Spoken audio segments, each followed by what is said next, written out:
প্রিয় শ্রোতা, আপনাকে আমন্ত্রণ জানাচ্ছি গল্প পাঠের আসরে। আমি ওয়ারা করিম। এখন পড়তে যাচ্ছি নিক পিরোগের 3 AM বইটির দ্বিতীয় খণ্ডটি। অনুবাদ করেছেন সালমান হক। সঙ্গে থাকুন। অনেক ধন্যবাদ। আমি একরকম নিশ্চিতই ছিলাম এবার আমি ঘুম ভেঙে গেলে নিজেকে আবিষ্কার করব হাজতে। সে নিয়ে অনেক দুঃস্বপ্নও দেখেছি রাতভর। কিন্তু না, আমি এখনো নিজের ঘরেই আছি। 3:25 যখন কেউ আমার দরজায় নক করল না, তখন আমার মাথায় 3টা সম্ভাবনা উঁকি দিল। 1, আঙুলের ছাপ মেলাতে অন্তত 24 ঘন্টারও বেশি সময় লাগে। 2, আমি কোনো প্রকার ছাপই ফেলে আসিনি ওই বাসায়, কারণ বেশিরভাগ সময়ই আমি শার্টের হাতার ভেতরে হাত গুটিয়ে রেখেছিলাম। আর না হলে 3, প্রেসিডেন্টের আঙুলের ছাপের সাথে তার মিল খুঁজে পেয়েছে, আর এখন প্রধান সন্দেহভাজনও সে। কিন্তু ইন্টারনেট খুলে দেখলাম এই মুহূর্তে একটা কনফারেন্সে ব্যস্ত সে। কোনো ধরনের খুনের মামলায় তাকে আসামি করা হয়নি। তার মানে 1 নম্বর কিংবা 2 নম্বর ধারণার কোনো একটা সঠিক। চল একটু দৌড়ে আসা যাক, কি বলিস? মিয়াও। ল্যাসি প্রায় 1 মাইল আমার সাথে সাথে দৌড়ালো, তারপর কোথায় জানি উধাও হয়ে গেল। আমি একটু আস্তে ধীরে দৌড়ানো শুরু করেছি। ঠিক এমন সময় কালো রঙের একটা গাড়ি আমার 10 ফিট সামনে এসে দাঁড়িয়ে গেল। একটা ক্রাউন ভিক। কনর সুলিভানের ফোর্ড ফোকাসটার পর এটা আমার দেখা প্রথম গাড়ি। আমি কান থেকে হেডফোন খুলে দাঁড়িয়ে গেলাম। গাড়ির প্যাসেঞ্জার সিট থেকে রে নেমে আমাকে বলল, আপনাকে একটু আমাদের সাথে আসতে হবে। খেয়াল ড্রাইভিং সিট থেকে নেমে পেছনের দরজাটা খুলে ধরল। এখনই। আমি চুপচাপ পেছনের সিটে উঠে পড়লাম। ওরা দুজনেই উঠে পড়লে গাড়িটা চলতে শুরু করলো আবার। এখন বাজে 3:33। আপনি কি কখনো আপনার বাসার উল্টো দিকের বাড়িটার ভেতর ঢুকেছিলেন? আমি ক্যালের মুখোমুখি বসে আছি। রে একটা দেয়ালে হেলান দিয়ে দাঁড়িয়ে আছে। না, আমার মনে হলো ওরা আমাকে বাজিয়ে দেখতে চাইছে, কারণ ওরা যদি আমার হাতের ছাপ পেত তাহলে সরাসরি গ্রেফতারি করত। এরকম একটা রুমে বসে জেরা করতো না, তাও হাত কড়া না পড়িয়ে। তার মানে আপনি কখনো ভেতরে ঢোকেননি? কখনো না। একবারও না? না। আপনাকে কেউ একবারের জন্য ভেতরে দাওয়াতও দেয়নি, কিংবা ওই বাসার ফ্রিজে আপনি কখনো হাতও দেননি? আমার পেটের ভেতরটা মোচড় দিয়ে উঠল। না, কখনো না। কয়টা বাজে এখন? আমি জিজ্ঞেস করলাম। এই রুমের ভেতরে ফোন নিয়ে ঢোকার অনুমতি নেই। একটু আগে এক মহিলা আমার ফোনটা জমা রেখে দিয়েছে, ফেরত দিয়ে দেবে অবশ্য। ফোনের ঘড়িতে তখন বাজছিল 3:43। এটা প্রায় 5-6 মিনিট আগের কথা। এ সময় দরজাটা খুলে গেল। এক লোক এসে রের হাতে একটা কাগজ ধরিয়ে দিল। ওরা আসলেই এতক্ষণ আমাকে বাজিয়ে দেখছিল। রে তার কাগজটা ক্যালের দিকে বাড়িয়ে দিল। ওটা পড়ার পর কেমন যেন হাসি ফুটে উঠল ক্যালের মুখে। বলো তো, ওই বাসার সব জায়গায় কার হাতের ছাপ পাওয়া গেছে? জিজ্ঞেস করল সে।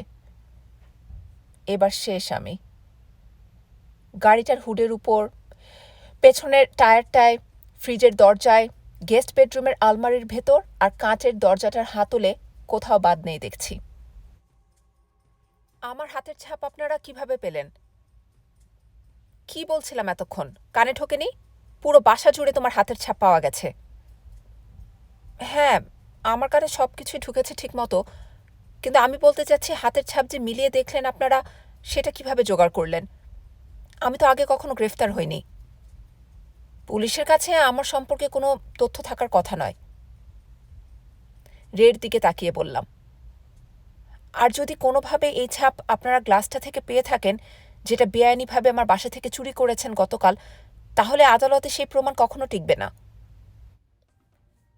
জানি সেটা আদালতে টিকবে না। ক্যাল একটা হাসি দিল। কিন্তু আমরা তোমার হাতের ছাপ নিয়েছি তোমার ফোন থেকে, যেটা একটু আগেই তুমি জমা দিয়েছ। তখন কিন্তু একটা ফর্মও সাইন করেছিলে। তোমার উচিত ছিল সেটা ভালো করে পড়ে দেখার। ধুর। আমি আরেকবার ভদ্রভাবে জিজ্ঞেস করছি, আপনি কি কখনো ওই বাড়ির ভেতর গিয়েছিলেন? হ্যাঁ। 3 রাত আগে? হ্যাঁ। কিন্তু মেয়েটা 3 রাত আগে খুন হয়নি, হয়েছে 4 রাত আগে। সেটা আপনি কিভাবে জানেন? কারণ আমি তার চিৎকারটা শুনেছিলাম। Conor Sullivan? ক্যাল আবার জিজ্ঞেস করল।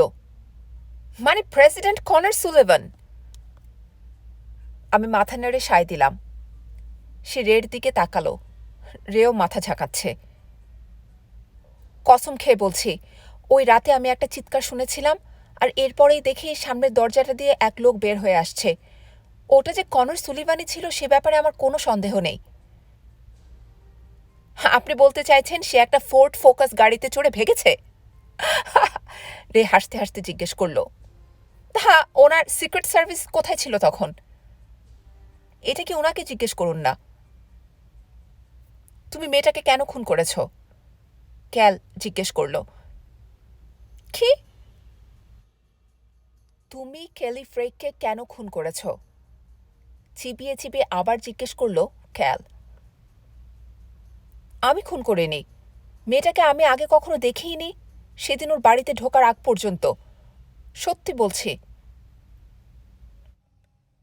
হ্যাঁ, সেটা তুমি আগেও কয়েকবার বলেছ। তখনও আমি তোমাকে বিশ্বাস করিনি, এখনো করছি না। তোমার জানালা দিয়ে ওই বাড়িটা সরাসরি দেখা যায়। ওটা দিয়ে বাইরে তাকানোর সময় তুমি মেয়েটাকে কখনো দেখোনি, এটা হতেই পারে না। আমার ধারণা ওই জানালা দিয়ে দেখতে দেখতেই তুমি মেয়েটার প্রেমে পড়ে গিয়েছিলে, আর ওই রাতে সুযোগ বুঝে তুমি গলা টিপে তাকে মেরে ফেলেছ। আমার হেনরি বিনস আছে। আপনার নামই তো হেনরি বিনস, রে বলল। হ্যাঁ, আর আমার হেনরি বিনস আছে। এটা একটা মেডিকেল কন্ডিশন। আমি দিনে 1 ঘন্টা জেগে থাকি আর বাকি 23 ঘন্টা ঘুমাই। রাত 3টা থেকে 4টা, এইটুকুই শুধু আমার সময়। দুজনেই মাথা নাড়তে লাগলো, যেন আমি পাগলের প্রলাপ বকছি। গুগল করে দেখুন না বিশ্বাস না হলে, আমি রেকে বললাম। তা না হলে 4 মিনিট পরে হাতে নাতেই প্রমাণ পেয়ে যাবেন। কি হবে 4 মিনিট পরে, গাধার বাচ্চা? ক্যাল চড়া গলায় জিজ্ঞেস করল।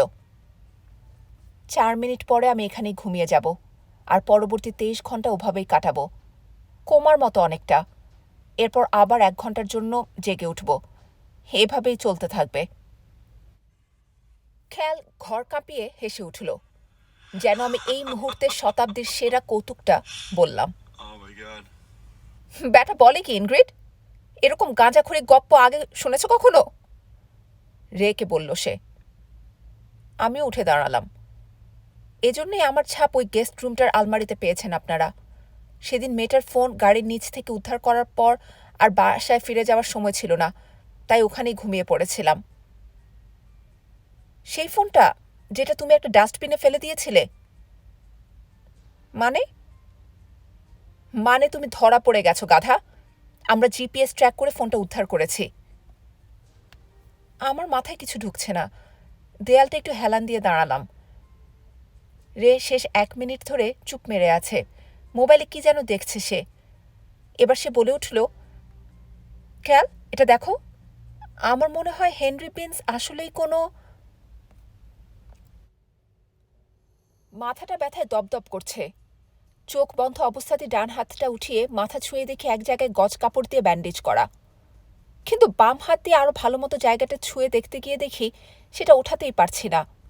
হাত কড়া দিয়ে বিছানার সাথে লাগিয়ে রাখা হয়েছে। এবার কি করেছ? একটা পরিচিত কণ্ঠস্বর জিজ্ঞেস করল আমাকে। 24 ঘন্টা খোলা থাকে এমন কোনো ব্যাংকে ডাকাতি? সারা হচ্ছে আলেকজান্ড্রিয়া জেনারেল হসপিটালের একজন নার্স, আর আমার প্রাক্তন প্রেমিকাদের একজন। আমাদের সম্পর্কটা যখন শুরু হয় তখন আমি 3য়বারের মতো মাথায় ব্যথা পেয়ে এখানে ভর্তি হই। তার ডিউটির সময় ছিল সন্ধ্যা 6টা থেকে রাত 3টা পর্যন্ত। এরপর সে আমার বাসায় চলে আসতো, আর আমি ঘুমিয়ে পড়ার আগ পর্যন্ত সময়টা। থাক, এসব কথা আপনাদের জানার দরকার নেই, তাই না? কিন্তু আমার আগের 4টা সম্পর্কের মতনই সারার সাথে আমার সম্পর্কটাও টিকল না। কারণ প্রতিদিন শুধু আধ ঘন্টার জন্য যাকে পাওয়া যায় তার সাথে থাকাটা আসলে কষ্টকর। কিন্তু সম্পর্কটা ভেঙে গেলেও আমাদের মধ্যে বন্ধুত্বটা কিন্তু অটুট আছে। না, ডাকাতি না, খুন। একটা হাসি দিল সারা। আচ্ছা, ভালো খবর হচ্ছে মাথার চোটটা সেরকম গুরুতর কিছু না, কিন্তু 13টা সেলাই লেগেছে, তাই বেশ অসুবিধা হবে। এই নিয়ে তো তাহলে 100-র উপর সেলাই হয়ে গেল আমার। এরপরে যদি কখনো সেলাই লাগে তাহলে সেগুলো ফ্রিতেই করে দেওয়া উচিত হাসপাতাল কর্তৃপক্ষের। সে দেখা যাবে, বলে আবার একটু হাসি দিল সে। যদিও সাথে সাথেই তার মুখ থেকে মুছে গেল সেই হাসি, যেন খারাপ কিছু একটা মনে পড়ে গেছে। পুলিশ অফিসারদের জানাতে হবে তুমি জেগে উঠেছ। আমি মাথা নাড়লাম। আমার হাতে আলতো করে একটা চাপ দিয়ে সে বের হয়ে গেল ঘর থেকে। রে আর ক্যাল আমার ঘরে এলো একটু পরেই। হাতকড়া পরানো হাতটা নেড়ে তাদের দেখালাম। এটার মানে কি, আমাকে গ্রেফতার করা হয়েছে? দুজনেই মাথা নেড়ে সায় দিল। সরাসরি কাজের কথা বলি। আপনার এতক্ষণে নিশ্চয়ই হেনরি বিনস কন্ডিশনটা সম্পর্কে সবকিছু জেনে গেছেন, আর এটাও দেখেছেন আপনাদের সামনে আমি ঘুমিয়ে টলে পড়ে গেছি। আমার মাথাও ফেটে গেছে। এই হাসপাতালে এসে তো বুঝতেই পেরেছেন জরুরি বিভাগে আমার ভর্তি হওয়াটা নতুন কিছু নয়। রে আবারও মাথা নেড়ে সায় দিল। তারপরেও এটা আপনারা বিশ্বাস করছেন আমি কেলি ফ্রেগকে খুন করেছি? প্রতিদিন যে 1 ঘন্টা সময় পাই ওই অতটুকু সময়ের মধ্যেই? ওই 1 ঘন্টার মধ্যেই কিন্তু আপনার পক্ষে মেয়েটাকে খুন করা সম্ভব। এই সম্ভাবনাটা কোনোভাবে উড়িয়ে দেওয়া যাচ্ছে না মিস্টার বিন্স। কারণ এমন না যে মেয়েটার বাড়ি আপনার নিজের বাড়ি থেকে খুব দূরে। রে বলল, তাছাড়া মেয়েটার পুরো বাড়ি জুড়ে আপনার হাতের ছাপ পাওয়া গেছে। আর আপনি এ পর্যন্ত যে কথাগুলো বলেছেন তার মধ্যে শুধু এই অদ্ভুত অসুখের ব্যাপারটা ছাড়া সবই মিথ্যা। আমার মনে চিন্তার ঝড় বইতে লাগলো। আমাকে একটা ফোন কল করতে হবে। বাহ, এত তাড়াতাড়ি আইনজীবীর সাথে যোগাযোগ করতে চাও? ক্যালের গলা শুনে মনে হলো সে মজা পেয়েছে আমার কথাটা শুনে। আসলে আমি আমার বাবাকে কল করতে চাই, না হলে তিনি অনেক দুশ্চিন্তা করবেন। রে তার নিজের মোবাইলটা আমার হাতে গুজে দিয়ে ক্যালকে নিয়ে রুম থেকে বের হয়ে গেল। বাবা যখন ফোনটা ওঠালেন তার গলা শুনেই বোঝা গেল তিনি আসলেও দুশ্চিন্তার মধ্যে ছিলেন। আমার বাসায় তাস খেলতে এসে যখন দেখেন আমি নেই, তখন আমার ফোনে কল করেছিলেন তিনি। সেটাও বন্ধ পাওয়াতে এরই মধ্যে হাসপাতালের দিকে রওনা হয়ে গেছেন। গাড়িটা ঘুরিয়ে আমার বাসায় ফিরে যান আবার। তিনি যখন আমার বাসায় পৌঁছালেন তখন তাকে বললাম কি করতে হবে। ফোনটা কেটে দেওয়ার আগে তাকে জিজ্ঞেস করলাম বাসার আশেপাশে কোনো বিড়ালকে বসে থাকতে দেখেছেন কিনা। না, কোনো বিড়াল দেখা যায়নি। বাবা যখন হাসপাতালে এসে পৌঁছালেন তখন একজন নার্স, সারা না অন্য একজন, আমার মাথার ব্যান্ডেজ বদলিয়ে দিচ্ছিল। বাবার পরনে একটা আর্মি জ্যাকেট আর প্যান্ট, গালে কয়েকদিনের শেভ না করা দাড়ি। আমি তাকে ক্যাল আর রের সাথে পরিচয় করিয়ে দিলাম। দুজনেই এতক্ষণ আমার রুমে বসে উসখুস করছিল। আমি তাদের বলেছি বাবা এমন একটা প্রমাণ সাথে করে নিয়ে আসবেন সেটা দিয়ে আমি প্রমাণ করতে পারবো আমি নির্দোষ। এনেছেন জিনিসটা? জিজ্ঞেস করলাম তাকে। তিনি তার পকেট থেকে গোলাপি রঙের স্যামসাং গ্যালাক্সি S4টা বের করে আমার হাতে দিলেন। চার্জ নেই বলে ফোনটা বন্ধ হয়ে গেছে। এটা আবার কি? রে জানতে চাইল। এটাই সেই ফোন যেটার কথা আমি বলেছিলাম, ওই গাড়িটার নিচে খুঁজে পেয়েছিলাম। এবার প্রমাণ হলো তো আমি মিথ্যা কথা বলিনি। কিন্তু আমরা তো কেলি ফ্রেগের ফোনটা এরই মধ্যে উদ্ধার করেছি, ক্যাল বলল। হতে পারে তার 2টো ফোন ছিল, রে শ্রাক করে বলল। আমি ফোনটা উঁচিয়ে ধরলাম। এটার মালিক কেলি ফ্রেগ না। তাহলে এটা কার ফোন? রে অবাক হয়ে জানতে চাইল। প্রেসিডেন্টের। প্রেসিডেন্ট? মানে আমেরিকার প্রেসিডেন্ট? বাবা অবাক হয়ে জিজ্ঞেস করলেন। হ্যাঁ। খেয়াল হাসতে হাসতে চেয়ার থেকে পড়েই যাচ্ছিল প্রায়। এটাই তোমার প্রমাণ? হাসির মাঝখানে জিজ্ঞেস করল সে। আমি ফোনটা রের হাতে দিয়ে বললাম, এটা আসলেই তার ফোন। প্রেসিডেন্টের কি নিজের কাছে মোবাইল রাখার অনুমতি আছে? রে সন্দেহের সুরে জিজ্ঞেস করল। অবশ্যই না। জবাব দিল ক্যাল। হ্যাঁ, অনুমতি আছে। রে আর ক্যাল দুজনেই ঘুরে আমার বাবার দিকে তাকালো। ওবামা এই সংশোধনীটা করেছিলেন কারণ তার নিজের ব্ল্যাকবেরি ফোনটা সবসময় নিজের কাছে রাখতে চেয়েছিলেন তিনি। আসলেই, এবার আমি বললাম, এই ব্যাপারে কোনো ধারণাই ছিল না আমার। হ্যাঁ, তবে তারা কিছুটা মডিফাই করে দিয়েছিল ফোনটা নিরাপত্তার খাতিরে। তবে শেষ পর্যন্ত ওবামা তার ফোনটা নিজের কাছে রাখার অনুমতি পেয়েছিলেন। আমাদের বর্তমান প্রেসিডেন্ট কনর সুলিভানও তার মোবাইল ফোনটা নিজের কাছে রাখেন। বাবা জানালেন আমাদেরকে। কিন্তু এটার রং তো গোলাপি, এটা কোনোভাবেই প্রেসিডেন্টের ফোন হতে পারে না, ক্যাল বলল। ফোনটার রং কিন্তু গোলাপি নয়, শুধু বাইরের কেসিংটা গোলাপি। আর এটা কোনো সাধারণ গোলাপি কেসিং না, একটু ভালো মতো দেখুন, আমি বললাম। রে ফোনটা ঘুরিয়ে ফিরিয়ে দেখতে লাগলো। এটা উল্টো দিকে একটা ফিতা আঁকানো। এটা একটা সুজান জি কোমেন কেসিং। ফার্স্ট লেডি, বাবা বললেন। ফার্স্ট লেডির 2 বছর আগে স্তন ক্যান্সার ধরা পড়েছিল, কিন্তু প্রাথমিক পর্যায়ে ছিল অসুখটা তখন। চিকিৎসার পর এখন সে কিছুটা সুস্থ। ক্যাল একদম চুপ মেরে গেল। রে নার্সদের ডাকার জন্য যে বাটন আছে সেটা চাপ দিল। কিছুক্ষণ পর একজন নার্স ভেতরে ঢুকতেই সে জিজ্ঞেস করল তাকে, এখানে কারো কাছে স্যামসাংয়ের চার্জার আছে?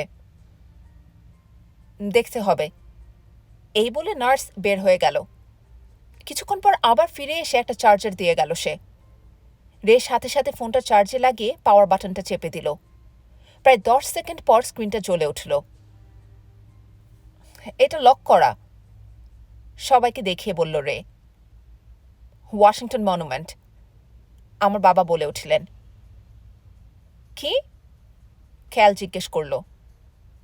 স্ক্রিন সেভার হিসেবে যে ছবিটা দেয়া আছে সেটার পেছনে ওয়াশিংটন মনুমেন্ট দেখা যাচ্ছে।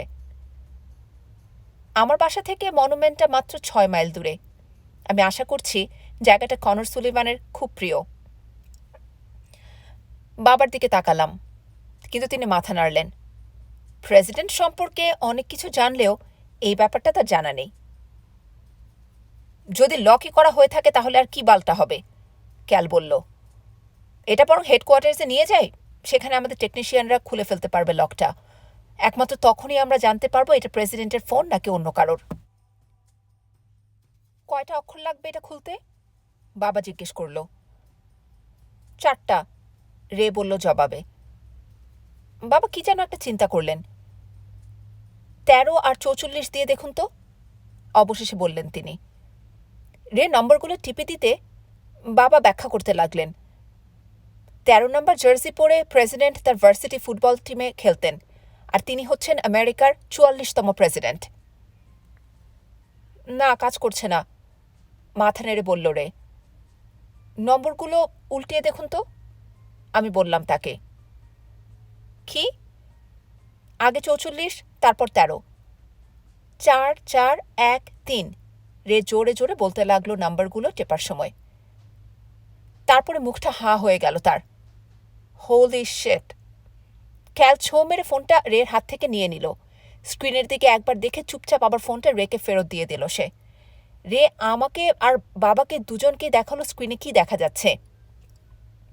ওয়াশিংটন মনুমেন্টের জায়গায় এখন প্রেসিডেন্টের নিজের একটা ছবি ভেসে উঠেছে।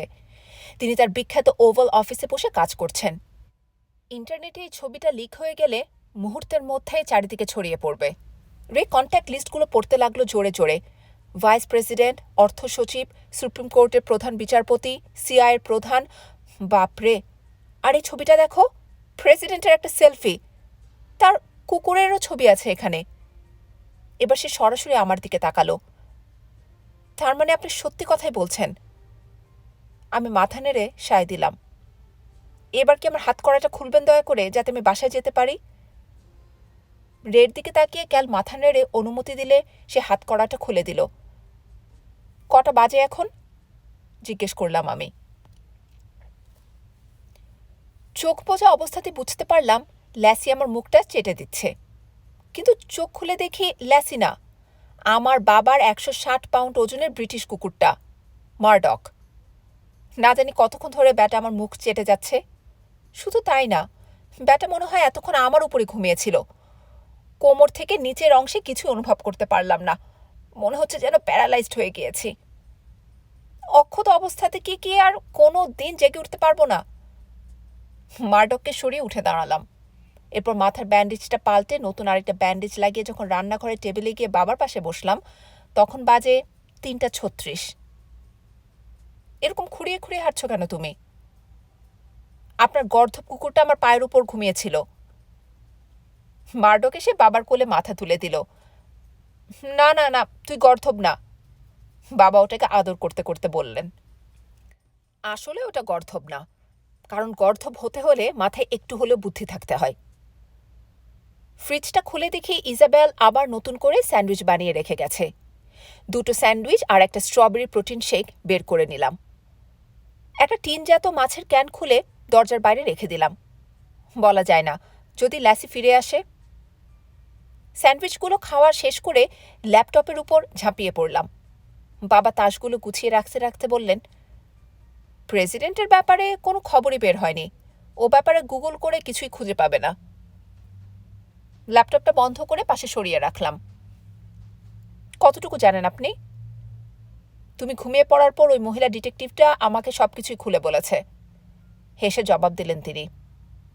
দেখতে কিন্তু খারাপ না মেয়েটা। জবাবে আমিও হাসলাম। আসলেও খারাপ না। আমি জানি তিনি আমার মুখ থেকে আবার সবকিছু শুনতে চাচ্ছেন, তাই গোড়া থেকে সবকিছুই তাকে খুলে বললাম, কিছুই বাদ দিলাম না। তো বিড়ালটাকে তুমি বাসায় নিয়ে এসেছো? একটা হাসি দিয়ে তিনি বললেন। কিন্তু আমি তো জানতাম বিড়াল তোমার পছন্দ না। বিড়ালটাকে ওখানে রেখে আসতে কেমন জানি মায়া লাগছিল। তাছাড়া ও বেটা নিজেকে একটা কুকুর বলে মনে করে, তাই অতটা সমস্যা হয়নি। আরও কিছুক্ষণ তাস খেলে 3:58 সময় একবার আলিঙ্গন করে তাকে বিদায় জানালাম। যাওয়ার আগে মার্ডক আরও একবার আমার মুখটা চেটে দিয়ে গেল। গত কয়েকদিনের মধ্যে এই প্রথম একটু শান্তিতে ঘুমাতে গেলাম আমি। পরদিন যখন রেড নম্বরে ফোন করলাম, তখন বাজে 3:08। দুবার রিং হওয়ার পরে সে ফোন তুলেই বলল, প্রেসিডেন্ট বলেছেন তিনি নাকি ফোনটা 2 দিন আগে হারিয়ে ফেলেছেন। আর আপনারা এই কথা বিশ্বাস করছেন? আমি ফোনেই চিৎকার করে বললাম। অফিসিয়ালভাবে এটা জানানো হয়েছে একটা রিপোর্টের মাধ্যমে। হোয়াইট হাউসে আমার একজন বন্ধু আছে, সে ওই রিপোর্টটার একটা কপি আমাকে ফ্যাক্স করে পাঠিয়ে দিয়েছে। ওটা তো সাজানো হতে পারে। তা পারে, কিন্তু সেটা প্রমাণ করা খুবই কঠিন হবে। অন্তত ফোনটা থেকে আপনার প্রেসিডেন্টের হাতের ছাপ তো পেয়েছেন? না, কোনো ছাপ পাওয়া যায়নি। মনে হয় ওটা সে আগেই মুছে দিয়েছে। ওই বাড়িটাতেও তার কোনো আঙুলের ছাপ খুঁজে পাওয়া যায়নি। আর গাড়িটা, কোনো ট্রাফিক ক্যামেরাতেই কি ওই ফোর্ড ফোকাসটার কোনো ছবি খুঁজে পাওয়া যায়নি? না। তাহলে আমাদের এখন কি করা উচিত? আমাদের না, মানে আপনারা এখন কি করবেন? আসলে কিছুই করার নেই, কারণ শুধুমাত্র ওই ফোনটাকে কোনোভাবে প্রমাণ হিসেবে চালানো যাবে না। আর এই মুহূর্তে অন্য কোনো প্রমাণ আমাদের হাতে নেই। তাছাড়া ফোনটাও সিক্রেট সার্ভিসের লোক এসে আমাদের কাছ থেকে নিয়ে গেছে। সিরিয়াসলি? হ্যাঁ, শুধু তাই না, আমাদের পুলিশ ক্যাপ্টেনের সাথেও তারা যাওয়ার সময় কিছু কথা বলে গেছে। ক্যাপ্টেন আমাকে পুরোপুরি ধুয়ে দিয়েছেন এরপর, কেন আমি ওনাকে না জানিয়ে হোয়াইট হাউসে যোগাযোগ করেছি। যদি আমাদের কাছে এমন কোনো ভিডিও থাকতো যেটাতে প্রেসিডেন্ট মেয়েটার গলা টিপে ধরেছে, তাও নাকি আমরা তার কিছুই করতে পারতাম না। ক্যালের কি খবর? ও আপনার হয়ে কিছু বলেনি? না, আমার মনে হচ্ছিল এই ব্যাপারে রে হয়তো আরও কিছু বলবে, কিন্তু সে আর কিছুই বলল না। তার মানে প্রেসিডেন্ট এভাবে পার পেয়ে যাবেন? খুনের সাথে তার যোগসূত্রে 2টো প্রমাণ ছিল, আপনি আর ওই ফোনটা। কিন্তু ফোনটা তো ইতিমধ্যেই হাতছাড়া হয়ে গেছে। অন্য কোনো সূত্র তো অবশ্যই আছে। আপনি কি এ ব্যাপারে নিশ্চিত কেলি ফ্রে কখনো হোয়াইট হাউসে চাকরি করেনি? কেলি 4 মাস আগে ওহাইও থেকে পাশ করে এখানে এসেছিল। সে যদি ওহাইওতে কোনোভাবে প্রেসিডেন্টের সাথে দেখা করেও থাকে, সেটা প্রমাণ করার কোনো উপায় নেই। মেয়েটার পরিবার আর বন্ধু বান্ধবদের কাছে জিজ্ঞেস করলেই তো হয়। এই পর্যন্ত না কোনো পরিবারের সদস্যকে খুঁজে পাওয়া গেছে, না পাওয়া গেছে কোনো বন্ধুকে। কিন্তু ফোনের কল রেকর্ড তো আপনাদের কাছে আছে। তা আছে, কিন্তু সেখানে দেখা গেছে কেবলমাত্র একটা নাম্বারের সাথেই সে যোগাযোগ রাখত, সেটাও এখন বন্ধ। এই ব্যাপারটাতে খটকা লাগছে। আসলেই হয়তো এই নাম্বারে সে প্রেসিডেন্টের সাথে যোগাযোগ করত, কিন্তু ফোন কোম্পানিও সেই নাম্বারের ব্যাপারে বেশি কিছু জানাতে পারেনি। যদি আমরা আরও আগের তথ্য জানতে চাই তাহলে ওয়ারেন্ট লাগবে, কিন্তু এর মধ্যে যেরকম ঝাড়ি খেয়েছে বসের কাছে, ওরকম কিছু করার ইচ্ছা নেই আপাতত। তার মানে প্রেসিডেন্ট বেঁচে যাবে? অন্তত এখনকার জন্যে সেটাই মনে হচ্ছে। একটু থেমে জবাব দিল রে। আমি কলটা কেটে দিলাম। 3 মিনিট পরে আলেকজান্ড্রিয়া রাস্তা ধরে দৌড়াতে লাগলাম। চেষ্টা করলাম খেলি ফ্রে, কনর সুলিভান কিংবা হোয়াইট হাউসের ব্যাপারে সব চিন্তা মাথা থেকে ঝেড়ে ফেলতে, কিন্তু পারলাম না। ঘুরে ফিরে ওই একই জিনিস মাথায় ঘুরতে লাগলো। আমি সহজে মেজাজ খারাপ করি না, কারণ রাগ পুষে রাখার মতো সময় আমার কাছে নেই, কিন্তু এই ক্ষেত্রে ভেতরে ভেতরে ফুঁসতে লাগলাম। হঠাৎ করে একটা গাড়ি এসে আমার সামনে থেমে গেল। কয়েকজন লোক লাফিয়ে বের হয়ে আসলো দ্রুত। আমি বাম দিকে ঘুরে দৌড়ানো শুরু করলাম। রে কি বলছিল আমার মনে পড়ে গেল। আমি একমাত্র প্রমাণ যেটা প্রেসিডেন্টকে কেসটার সাথে জড়িয়ে রেখেছে। যদি আমি না থাকি তাহলে আর কোনো প্রমাণ থাকবে না। যে গাড়িটা আমাকে তাড়া করছে সেটা এখনও আমার থেকে 10 গজ দূরে।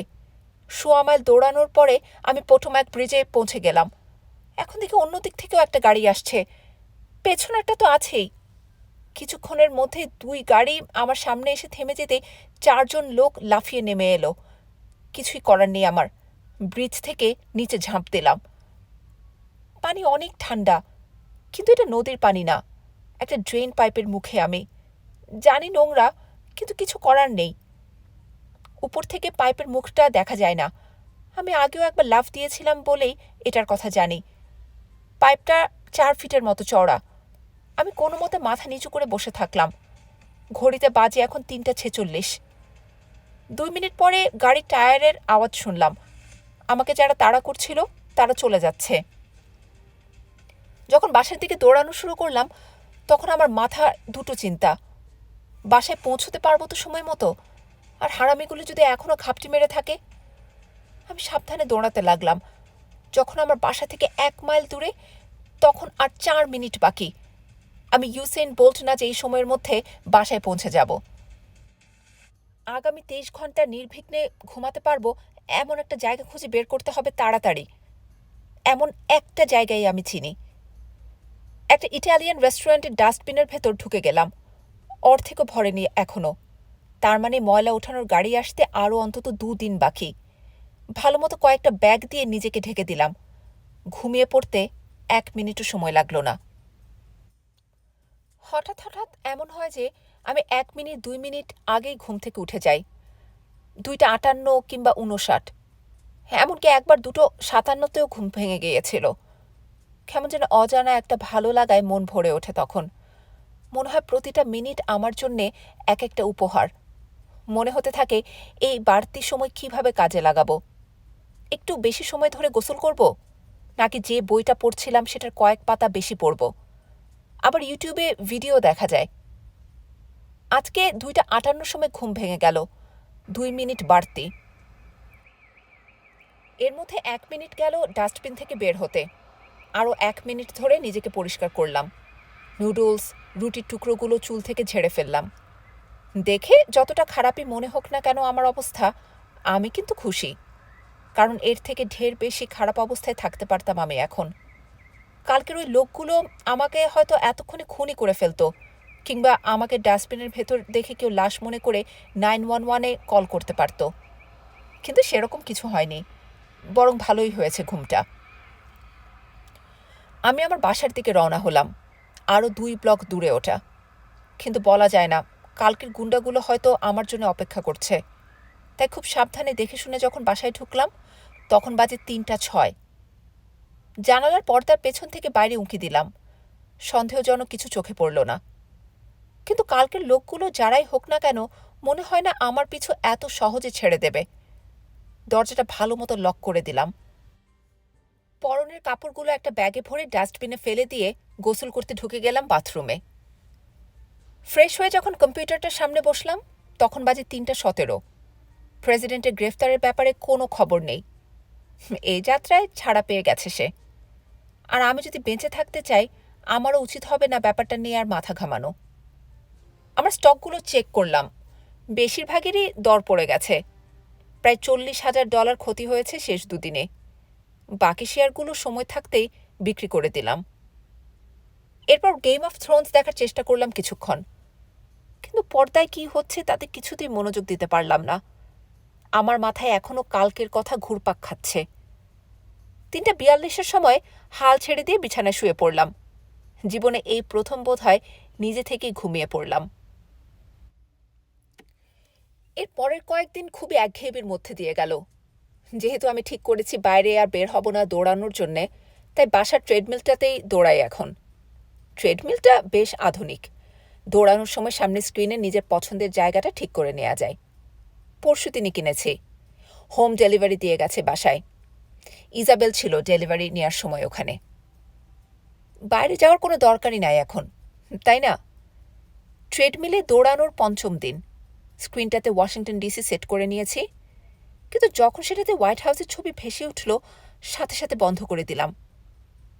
2.43 মাইল দৌড়েছি। ঠিক এই সময় একটা মৃদু আওয়াজ শুনলাম। দরজার দিকে চোখ চলে গেল, কিন্তু সেটার ছিটকিনিটা ঠিক মতোই লাগানো। আবার দৌড়ানো শুরু করলাম, কিন্তু একটু পরে শুনলাম শব্দটা। ট্রেডমিল থেকে নেমে পা টিপে টিপে দরজার সামনে গেলাম। পিপহোল দিয়ে বাইরে উকি দিয়ে দেখলাম কিছুই দেখা যাচ্ছে না। আমি কি উল্টাপাল্টা শব্দ কল্পনা করছি নাকি? ঘুরে ট্রেডমিলটার দিকে এগোতে আবার হলো আওয়াজটা। আবার বাইরে তাকালাম পিপহোল দিয়ে, এবারও কিছু দেখলাম না। খুব সাবধানে আস্তে আস্তে দরজাটা খুলে দিলাম। ল্যাসি! ব্যাটা লাফ দিয়ে আমার কোলে উঠে গেল। ওকে ভালো মতো আদর করতে গিয়ে চমকে গেলাম। কিরে, এ কি অবস্থা হয়েছে তোর? পুরো রক্তাক্ত ল্যাসির শরীর, পেটের কাছে কেটে গেছে, কানে কামড়ের দাগ, আর একটা চোখ ফুলে বন্ধই হয়ে গেছে প্রায়। কিন্তু ব্যাটার মুখ দেখে মনে হলো যেন বলতে চাইছে, ওই 5 জনের অবস্থা আরও খারাপ করে দিয়েছি আমি। হে হে হে হে। সাবধানে টেবিলটার উপর রেখে একটা পাতলা কাপড় দিয়ে ওর গাটা মুছে দিলাম। গায়ে হাত দেওয়ার সাথে সাথে বেচারা কেঁপে কেঁপে উঠছে, কিন্তু সহ্য করে গেল শেষ পর্যন্ত। ওকে দেখে এতই খুশি হয়ে গিয়েছিলাম যে তখন খেয়ালই করিনি ব্যাটার গা থেকে একটা দুর্গন্ধ ছড়াচ্ছে। কিসের সাথে মারামারি করেছিস রে তুই? কোনো বেজির সাথে? ম্যাও। ওর লেজটার কাছে দেখি দুটো গাছের কাঁটা বিঁধে আছে। সাবধানে কাঁটা দুটো বের করে দিলাম। কাঁটা গাছের সাথে আবার মারামারি করতে গিয়েছিলি কি জন্যে? ম্যাও। আর হাসি চেপে রাখতে পারলাম না আমি। আলতো করে আদর করে দিলাম ওকে, কিন্তু এতেও কেমন জানি কেঁপে উঠল ওটা। একটা টুনা মাছের ক্যান খুলে খাইয়ে দিলাম ওকে। এরপর সাবধানে গরম পানি দিয়ে গোসল করিয়ে গা থেকে শুকনো রক্তগুলো মুছে দিলাম। চোখটা খুলে রাখতে অসুবিধা হচ্ছিল ওর। আর একটু সহ্য কর, ঠিক হয়ে যাবে। এরপর নিয়ে গিয়ে বিছানায় শুয়ে দিলাম ওকে। একটু পরেই ঘুমিয়ে গেল ব্যাটা। Lassie, Lassie! চোখটা আস্তে করে খুলে গেল একবার, কিন্তু নড়ল না একটুও। এখন বাজে 3:01। আস্তে করে ঘুরিয়ে দিলাম ওকে। পেটের কাটা জায়গাটা ফুলে লাল হয়ে গেছে বেচারার। হাত দিতে চমকে উঠল। ঠিক আছিস? কোনো আওয়াজই করল না। না, ঠিক নেই বেচারা। আহারে, দাঁড়া, তোকে ডাক্তারের কাছে নিয়ে যাব। মিয়াও। চোখে পানি চলে আসলো কেন জানি। একটা বিড়ালের জন্যে এত খারাপ লাগার কি আছে, নিজেকেই বললাম। তাড়াতাড়ি ফোনটা নিয়ে আশেপাশের জরুরি পশু ডাক্তারের ঠিকানাটা খুঁজে বের করলাম।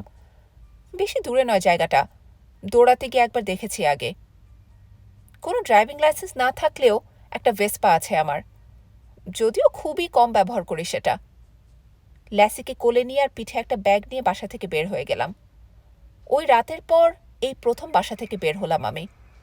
চারদিকে ভালো মতো নজর বুলালাম একবার। না, কেউ নেই। ল্যাসিকে ব্যাগে ভরে নিয়ে ভেসপাতে উঠে পড়লাম। 10 মিনিট লাগবে রে। কিন্তু 7 মিনিটে পৌঁছে গেলাম আমি। ওকে কোলে করে নিয়ে আলেকজান্দ্রিয়া পশু হাসপাতালের জরুরি বিভাগে ঢুকে পড়লাম। এই সময় ওখানে কেউ নেই আমরা ছাড়া। কিছু কাগজপত্র সই করার পর ডাক্তারের সাথে দেখা করলাম। এখন বাজে 3:20। তো সমস্যাটা কি? পশু ডাক্তার জিজ্ঞেস করলেন। কথা শুনে মনে হলো লোকটা অস্ট্রেলিয়ান। প্রায় 1 সপ্তাহের মতো উধাও ছিল। কাল রাতে এরকম মার খেয়ে ফিরে এসেছে। আমার মনে হয় একটা বেজি আর কাঁটা গাছের সাথে লেগে গিয়েছিল ওর। তাই নাকি? ডাক্তার হেসে জিজ্ঞেস করলো ওকে। আয় দেখি কি হয়েছে তোর। ল্যাসি ঘাড় ঘুরিয়ে আমার দিকে তাকালো। ঠিক আছে, কিছু করবে না তোকে, আশ্বস্ত করলাম ওকে। ডাক্তার ওকে ঘুরিয়ে দিয়ে পেটের কাছে ক্ষতটা ঠিকমতো পরীক্ষা করতে লাগলো। বেশ ভাগ্যবানই বলতে হবে আপনার বিড়ালটাকে। পেটের এই জায়গাটা বেশ নাজুক। ক্ষতটা আরো গভীর হলেই খারাপ কিছু একটা হয়ে যেতে পারত। ল্যাসির পেটে একটা চাপ দিল সে। আমি ভেবেছিলাম ব্যথায় কোঁকিয়ে উঠবে ওটা, কিন্তু আমার ধারণা মিথ্যা প্রমাণ করে দিয়ে চুপ করে রইল। তবে আরেকটু উপরে পাঁজরের কাছে চাপ দিল ডাক্তার যখন, আস্তে করে ডেকে উঠল ল্যাসি। ডাক্তার শুনে মনে হলো ওর খুব ব্যথা হচ্ছে। আমার পেটের ভেতরটা মোচড় দিয়ে উঠল। মনে হচ্ছে ডাক্তার বোধহয় এখনই বলবে ভেতরে রক্তক্ষরণ হয়েছে ওর, আর বাঁচানো যাবে না ওকে। কিন্তু আরও কিছু দেখার পরে ডাক্তার বলল পাঁজরের কাছটা একটু ছিলে গেছে আর পেটের কাঁটাটাই ভোগাচ্ছে ওকে, কিছু গুরুতর নয়। একটা প্রেসক্রিপশনে কিছু ব্যথার ওষুধ আর একটা মলমের নাম লিখে দিলেন তিনি। স্বস্তির নিঃশ্বাস ফেললাম। শুনেছিস, সেরকম কিছুই হয়নি তোর, খালি একটু কেটে গিয়েছে। মিয়াও। 2 দিনের মধ্যে আবার দৌড়াদৌড়ি করতে পারবে ও। ধন্যবাদ ডাক্তার সাহেব। এই সময় 1 সপ্তাহ আগের একটা জিনিস মনে পড়ে গেল আমার। আচ্ছা, ওকে দেখার সময় দেখলাম ওর কাঁধের কাছটা একটু ফুলে আছে, সেটা কি খেয়াল করেছেন? ডাক্তারকে বললাম আমি। ভদ্রলোক মাথা নেড়ে না করে দিলে আমি তার হাতটা নিয়ে ল্যাসির ডান কাঁধের ফোলা জায়গাটার দিকে এগিয়ে দিলাম। আমি অপেক্ষা করছিলাম উনি হয়তো বলে উঠবেন এটা ক্যান্সারের লক্ষণ। মাইক্রোচিপ। কি? একটা মাইক্রোচিপ।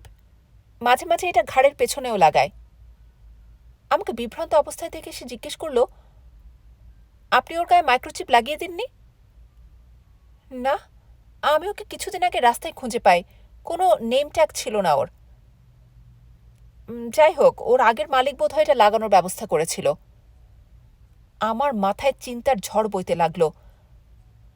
আপনি কি একটু দেখতে পারবেন ওর আসল মালিকের নাম কি? দেখা যাবে না এটা? তাহলে হয়তো ওকে ফেরত দিয়ে আসতে পারতাম। অবশ্যই, কেন পারবো না।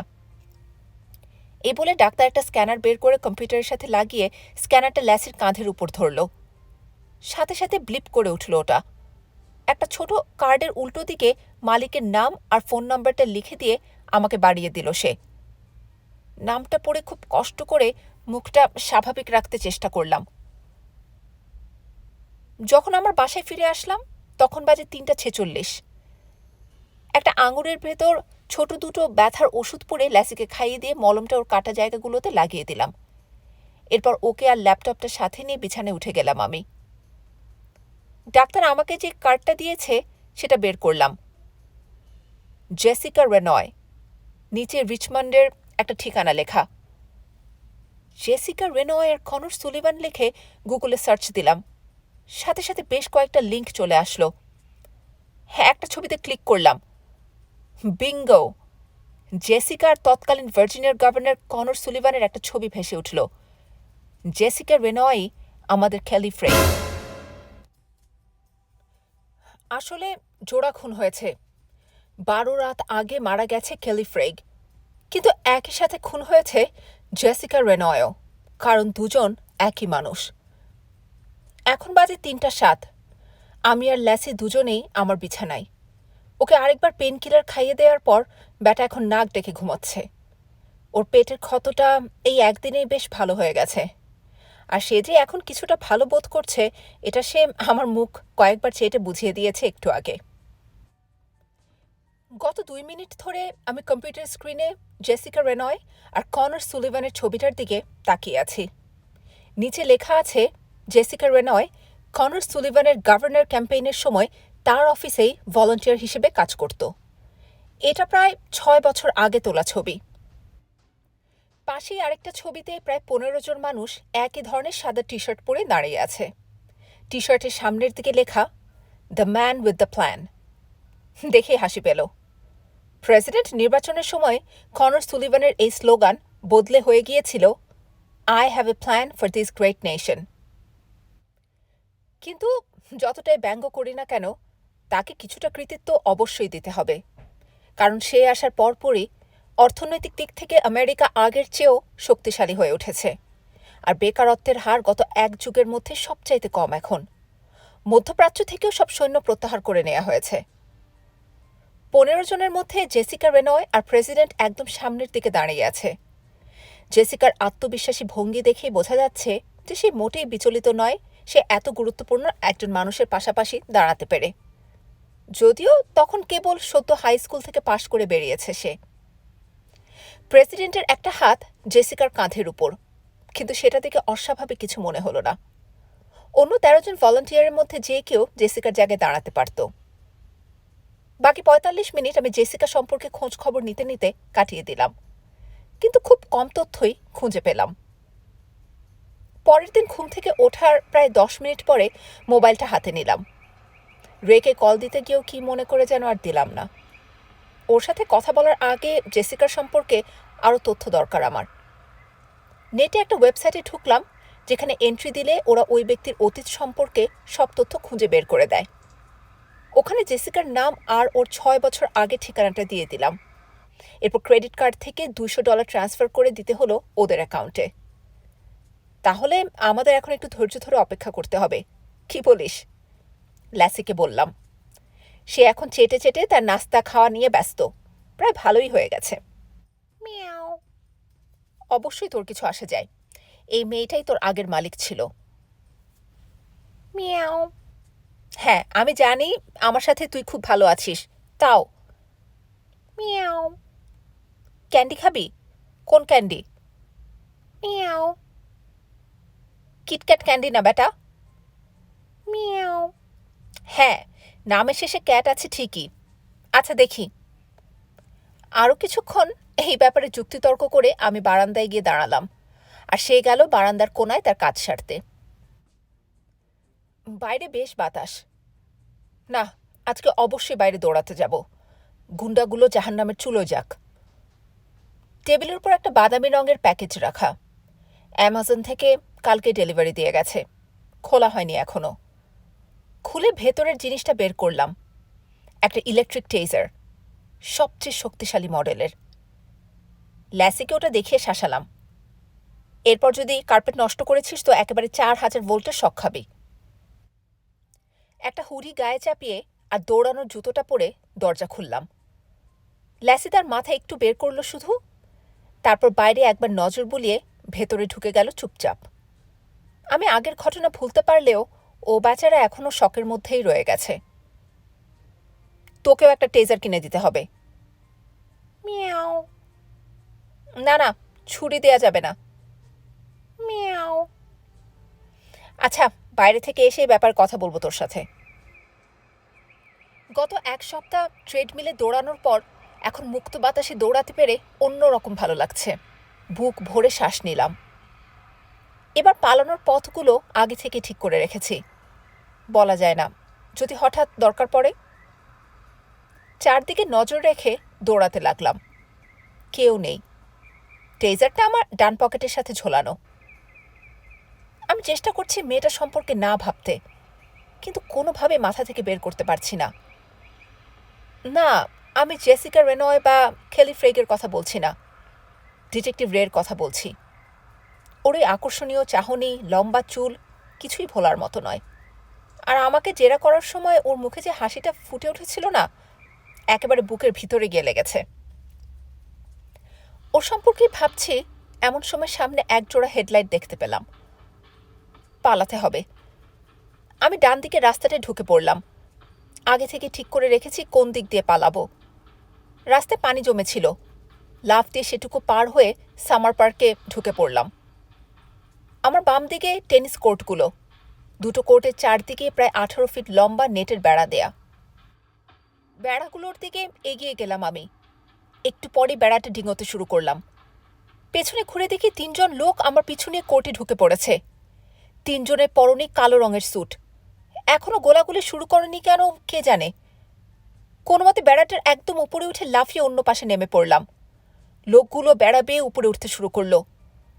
ওরা যখন একদম উপরে, তখন কাজটা করলাম। কি খবর? কোনো উত্তর এলো না। টেজারটা নেটের বেড়ার গায়ে লাগিয়ে বাটনটা টিপে দিলাম। 3জনই ঝাঁকি খেয়ে 3টা কাটা বস্তার মতো পড়ে গেল বেড়া থেকে। আমি দৌড়ানোর জন্য ঘুরে দাঁড়ালাম। যেখানে আছো সেখানে চুপচাপ দাঁড়িয়ে থাকো। বন্দুকের নলটা আমার বুকের দিকে তাক করা। টেজারটা ফেলে দাও হাত থেকে। তাই করলাম। তোমরা ঠিক আছো? অন্য 3জনকে জিজ্ঞেস করলো লোকটা। চোরের বাচ্চা কারেন্ট লাগাই দিছে বেড়াটার গায়ে। লোকটা মাটি থেকে টেজারটা তুলে নিয়ে আমার গায়ে চেপে ধরল। এরপর সবকিছু অন্ধকার। একটা গাড়ির ভেতরে আমি এখন। ঠিক আছেন আপনি? সবকিছু খোলা দেখছি। কটা বাজে এখন? জিজ্ঞেস করলাম। 3:35। চিন্তা করবেন না, 4টা বাজার আগেই আপনি আপনার বাসায় ফিরে যাবেন। এবার গলাটা শুনে চমকে উঠলাম, কিন্তু চেহারাটা এখনো স্পষ্ট দেখতে পারছি না। হেনরি বেন্স, আবার বলে উঠল গলাটা। এবার দৃষ্টি একটু পরিষ্কার হয়ে আসলো। Mister president,